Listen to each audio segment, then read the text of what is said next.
Ikaze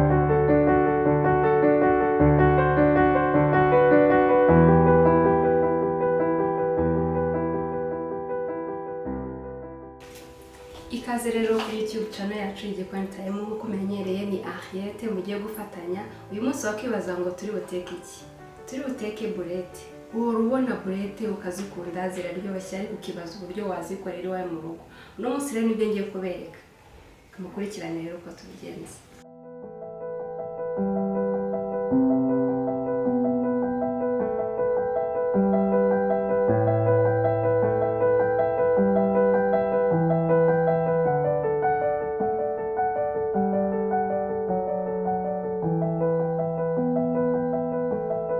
Ibikoresho rero byacu tugiye kwifashisha duteka burete ni ibikoresho bisanzwe ntabwo bigoye.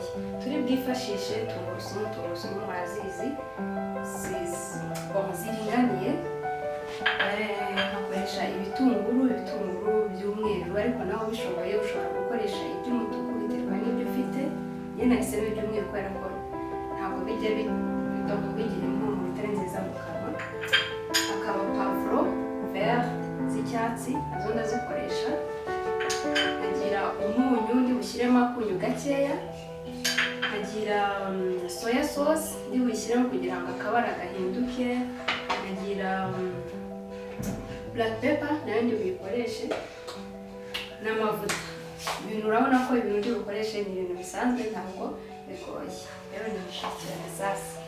Icyo tugiye guheraho ni ikihe? Itunguru turabivanga muri za nyama zacu ziseye cyangwa viande hashe biterwa n'uburyo ubyita. Byose ndabishyiramo. Shyiremo pavuro. Shyiremo tungurusumu nazo ndazishyiramo zose ntabwo ndi buzigabanye. Ndashyiramo na black pepper akayiko kamwe, ntabwo ndi bushyiremo ibintu byinshi. Burete irimo agasenda, reka nongeremo akandi gace kubera ko twebwe dukunda agasenda, ariko wowe uramutse utagakunda washyiramo agace k'akayiko cyangwa akayiko kamwe. Ntabwo rero nibagiwe no gushyiramo, nibagiwe no kubabwira kibe magi nazo ndi buzishyiremo. Ndashyiramo udukibe magi tubiri turahagije. Umva ibyo birungo biba bihagije, ntabwo ari byiza ko ushyiramo ibintu byinshi.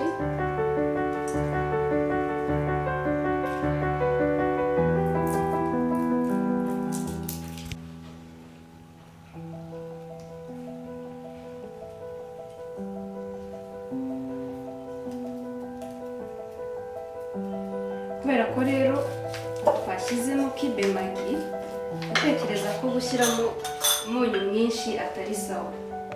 Kibe magi nazo ubwazo n'umunyu ndashyiramo agace k'akayiko k'umunyu. Urumva karahagije, ntabwo ari umunyu mwinshi mwiza. Ntabwo rero nibagiwe no kubabwira ko ndi buze gushyiramo agafarini, ariko ifarini ndayishyiramo mu minota ya nyuma nagira ngo mbibutse ko n'ifarini nayo irimo. Soya sauce nayo ndayishyiramo kugira ngo ya burete yanjye ize kuza yahinduye ibara, ntabwo nshaka ko izahise umweru. Soya sauce kubera ko ari umukara izahinduye ibara rikaza birenda gusa nk'umutuku ukuntu, aho ndashyiramo utuyiko tubiri.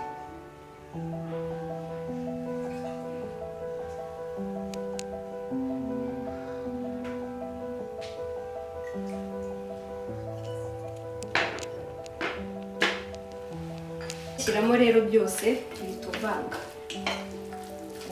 kugira ngo bya birungo byacu twashyizemo byose bijyeyo, bivange, yaba ibitunguru, yaba pavuro, yaba tungurusumu, yaba kibe magi n'umunyu, byose byivange.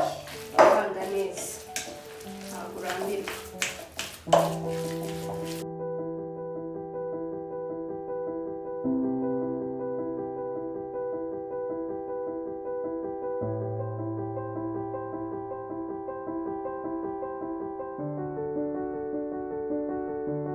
Muri za mvange zanjye rero naho ndi bushyiremo utuvuta dukeya cyangwa amavuta makeya, utuyiko tubiri cyangwa dutatu. Reka njye nkoresha utuyiko dutatu turahagije kugira ngo byibura ze kuza ari ikibumbe zifatanye. nshyiremo utuyiko 3 dutoya tuba ari utwo ngutwo, nabwo urongera ukavanga mpaka.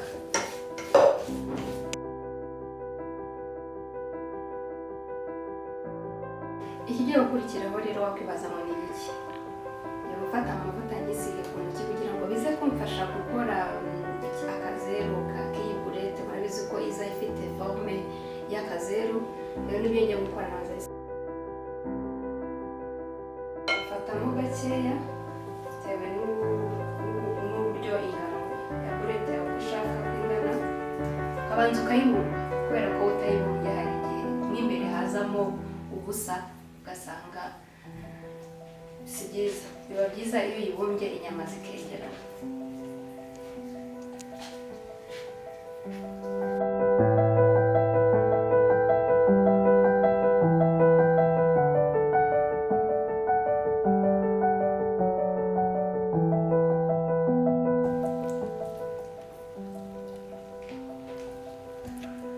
Muragakora nababwiye ko turi bushyiremo ifarini naho ndashyiramo ifarini iringaniye kugira ngo ya burete yanjye cyangwa za nyama zanjye ziseye zitaza kujya mu mavuta zigahita zicika. Udafite shapelure ibintu byose birakunda wakoresha ifarini, ariko ufite na shapelure nayo wayikoresha ukaba ariyo ushyira mu hana. Ariko njyewe nayo mfite, ubu ngubu ngiye gukoresha ifarini. Ndashyiramo kantite nkeya, utuyiko nka 3 tunini.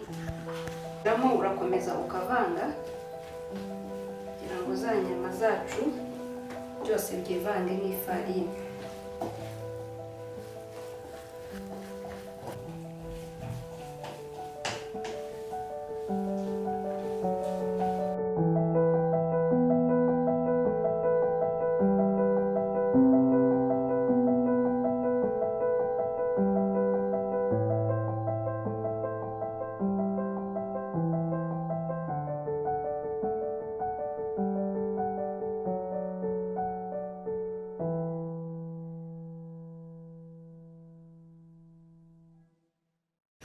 Rero iyo wamaze gukora ya burete yacu muri forme y'ikizeru, ushyira amavuta ku mbabura cyangwa kuri gaze, ubundi ukarindira ko ashyuha. Ni nk'aya mavuta ukoresha ugiye guteka ifiriti, ariko hari abakunda gukoresha amavuta makeya. Rero ndi gukoresha amavuta menshi kugira ngo byibura byihute, ntabwo nshaka gutinda. Rero urazifata ukajya uzishyira muri ya mavuta, ugakomeza ucungana yuko zitaza gucika.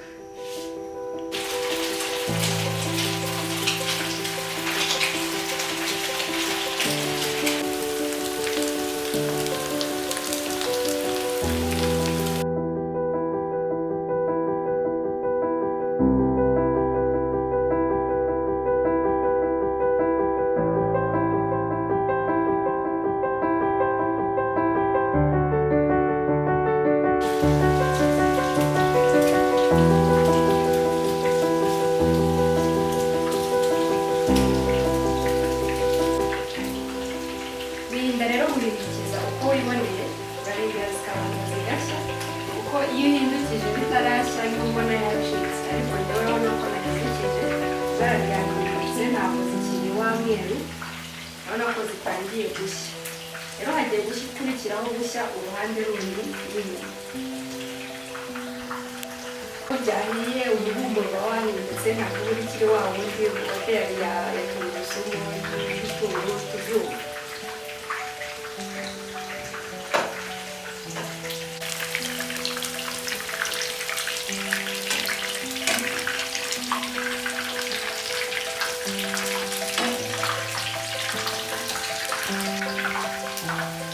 Rero iyo umaze kubona zahinduye ibara, uhita uzarura kugira ngo wirinde ko zinashirira. Burya nayo zishiririye biragaragara, biranumvikana.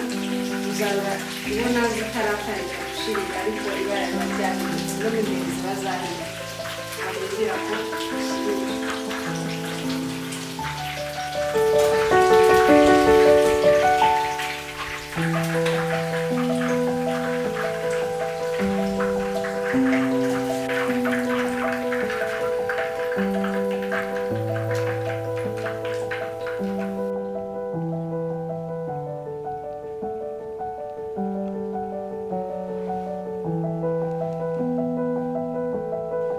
Burete zacu zamaze gushya mwabibonye biroroshye cyane ntabwo bitinda kandi unayirebye nyine muri ya gahunda yacu ya dekorasiyo ntabwo twamara guteka ngo tureke kudekora urabibona twayidekoye karasa neza igisigaye ni ukureba uburyo kameze karyoshye se n'imbere harasa gute ibyo ngiye gukora kugira ngo namwe murebe wow urabona ko kurere yahindutse nyine harasa neza karahiye urebesheje ijisho nyine kuko utayirya ariko kararyoshye mu bigaragara bon appétit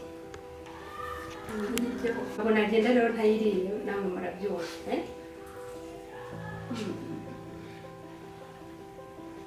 biraryoshye cyane namwe muzayitegure mu buryo biryoshye mwabonye rero uburyo dutegura burete yacu ni ibintu byoroshye kandi ni byiza mu bigaragarira ijisho iraryoshye ntibizabuze rero kuyiteka namwe ngo mwiyumvire uburyo cyangwa mukore experience mubone uburyo nawe washobora kwitekera burete uri wawe mu rugo rero video zacu ushobora kuyisangiza umuntu ugakora like ukanasubscribinga ntubyibagirwe ugakana no kunzogera kugira ngo video zanjye zose zizajya ziza ujye ukurikirana uburyo duteka umunsi ku munsi rero igikoni time